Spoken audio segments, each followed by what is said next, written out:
நான் இன்றைக்கி உருளைக்கிழங்கு வறுவல் செய்ய போகிறேன். உருளைக்கிழங்கு வறுவல் வந்து வெறும் மசாலா தூள் போட்டு வெங்காயம் இல்லாமல் நம்ம செய்ய போகிறோம். வாங்க எப்படி செய்யறதுன்னு பார்க்கலாம். நம்ம இன்றைக்கி உருளைக்கிழங்கு வறுவல் செய்ய போகிறோம். ரொம்ப ஈஸியாக செய்யலாம். இது உருளைக்கிழங்கு 1/2 கிலோ எடுத்திருக்கேன். நான் 1/2 கிலோ எடுத்து அதை வந்து தோல் நல்லா எடுத்துட்டு எடுத்துட்டு இப்போ வந்து சின்ன சின்னதாக நான் கட் பண்ணி வச்சுருக்கேன். இது 1/2 கிலோ. அப்புறம் ஆயில் வந்து தேவையான அளவு நீங்கள் ஊற்றிக்கோங்க. தேவைன்னா ஜாஸ்தி கூட ஊற்றிக்கலாம். உப்பு தேவையான அளவு. இதில் வந்து என்ன கரம் மசாலா 1 ஸ்பூன் போட்டுக்கலாம். அதே மாதிரி தனியாத்தூள், மிளகாத்தூள், இதெல்லாமே நம்ம எவ்வளோ குவான்டிட்டி தேவையோ நம்ம அது வந்து ஒரு அரை டீஸ்பூன் அந்த மாதிரி போட்டுக்கலாம். இப்போ எப்படி செய்யறதுங்கிறத பார்க்கலாம். இது வந்து ரொம்ப ஈஸியான மெத்தட். இவ்வளோ தான் தேவையான அளவு. நல்லா டேஸ்ட்டாகவும் இருக்கும். நம்ம இன்றைக்கி இரும்பு கடாயில் தான் செய்ய போகிறோம். இரும்பு கடாயில் செஞ்சால் உடம்புக்கு நல்லது. அதே மாதிரி இதனோட கலர் வந்து நல்லா மாறும். சாப்பிட்றதுக்கு நல்லா டெம்டிங்காக இருக்கும். ஸோ இதுக்கு வந்து ஆயில் வந்து கொஞ்சம் ஜாஸ்தியாகவே நம்ம ஆட் பண்ணிக்கலாம். இது என்ன பண்ணுறோன்னா கரம் மசாலா, மிளகாத்தூள், தனியாத்தூள் இந்த 3ஐயும் நான் ஒன்றா போட்டு மிக்ஸ் பண்ணிட்டேன். அப்போ தான் வந்து அந்த பச்சை வாசம்லாம் போகுங்கிறதுனால டைரெக்டாக நான் அதில் வந்து மிக்ஸ் பண்ணிடுறேன். இது தனியாக ஒரு கிண்ணத்தில் நம்ம எடுத்துகிட்டு அப்படியே போட்டுக்கலாம். எண்ணெய் காஞ்சதுக்கப்புறம் இது வந்து நல்லா நுரைச்சி வர டைமுக்கு நம்ம உருளைக்கிழங்கை போட்டு ஸ்லோவாக விட்டு நல்லா வதக்கி விடணும். இது ரொம்ப சிம்பிளான மெத்தட். இது நல்லா நுரைச்சி வரும். பச்சை வாசம்லாம் போயிடும் இதுலேயே. அவ்வளோதான். இது இப்போ உடனே உருளைக்கிழங்கு போட்டுருவோம். சிம்மில் வச்சுக்கோங்க. இது ஆயில்லையும் அப்படியே மெதுவாக வச்சுட்டிங்கன்னா, சிம்மில் வச்சிட்டிங்கன்னா நல்லா கொஞ்சம் கொஞ்சமாக வதங்கி நல்லா ஆயில் வந்து நல்லா ரிலீஸ் ஆகும். அது வரைக்கும் நம்ம ஸ்லோ பண்ணிடலாம். ஸ்கூல்லேருந்து வந்தாங்கன்னா குழந்தைங்களுக்கு இந்த மாதிரி கூட செஞ்சு தரலாம்.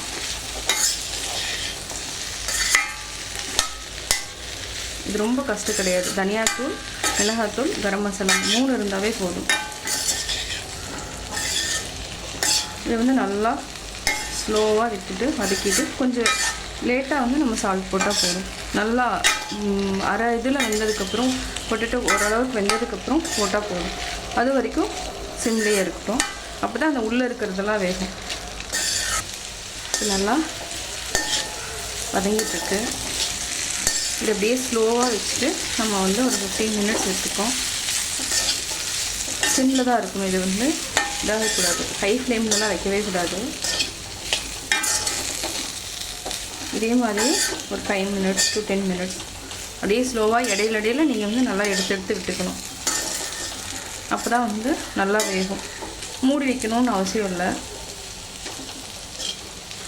வெந்துருச்சா அப்படிங்கிறத நம்ம அப்பப்போ பார்த்துக்கலாம். ஒரு நல்லா உடச்சி கூட பார்த்துக்கலாம். இந்த மாதிரி இருந்துச்சுன்னா இப்படி பார்த்துக்கலாம். அப்போ நம்மளுக்கு தெரிஞ்சிடும் வெந்துருச்சா என்னங்கிறது தெரிஞ்சிடும். இரும்பு கடாயில் பண்ணோன்னா நல்லா டேஸ்ட்டாக இருக்கும். வதக்கிட்டே இருந்தால் எது சிக்கன் இந்த மாதிரி விஷயங்கள் நல்லா பண்ணோன்னா நல்லாயிருக்கும். நல்லா மசாலா வந்து நல்லா உள்ளே இறங்கிடும். தேவைன்னா நீங்கள் வந்து எண்ணெய் கூட ஆட் பண்ணிக்கலாம். பட் ஆல்ரெடி எண்ணெய் இருக்குது. ஒரு சிலருக்கு எண்ணெய் நிறையா ஊற்றினா பிடிக்கும். அவங்க எண்ணெய் ஆட் பண்ணிக்கலாம். இப்படியே கொஞ்சம் நேரம் வதங்கட்டும். கொஞ்சம் வேகணும். உள்ளே என்ன வேகாமல் இருக்குது. இதில் வந்து தண்ணி எதுவுமே ஆட் பண்ண வேண்டியதில்லை. தண்ணி ஆட் பண்ணாமல் அப்படியே சிம்லேயே வதங்குச்சுன்னா நல்லா வெந்துடும்.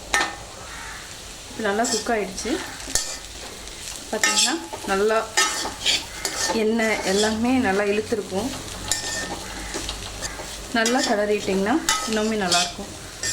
இந்த உள்ள மசாலாலாம் அடியில் இருக்கும். அதெல்லாம் நல்லா இது பண்ணிட்டா அது ஒரு டேஸ்ட் இருக்கும்.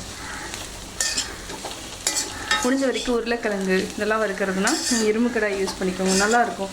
டேஸ்ட் கூட வந்து இல்லைன்னா டிஃப்ரெண்ட்டாக இருக்கும். இப்போ வந்து நீங்கள் வந்து உப்பு ஆட் பண்ணிக்கலாம். எவ்வளோ தேவையோ நீங்கள் அவ்வளோ ஆட் பண்ணிக்கோங்க. செக் பண்ணிக்கோங்க. நல்லா வெந்துடுச்சு. இந்த இது வரப்போ நம்ம ஆஃப் பண்ணிக்கலாம். உருளைக்கிழங்கு வறுவல் வந்து சிம்பிளாக நம்ம செஞ்சாச்சு. என்னென்னா இதில் இருக்கிற என்ன ஸ்பெஷாலிட்டின்னா கொஞ்சம் நேரம் சிம்மில் விட்டு நம்ம வேக வைக்கணும். அது மட்டும்தான். மற்றபடி என்னென்னா இன்க்ரீடியன்ஸ் எல்லாம் ரொம்ப தேவையில்லை. என்ன நம்மகிட்ட அவைலபிள் இருக்கோ அதை நம்ம போட்டுக்கலாம். இது வந்து கட்டாயம் குழந்தைங்களுக்கு ரொம்ப பிடிக்கும்.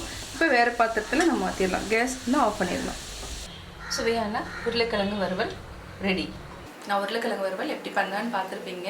நீங்கள் வீட்டில் செஞ்சு பாருங்கள். பிடிச்சிருந்தா லைக் பண்ணுங்கள், மறக்காமல் சப்ஸ்கிரைப் பண்ணுங்கள்.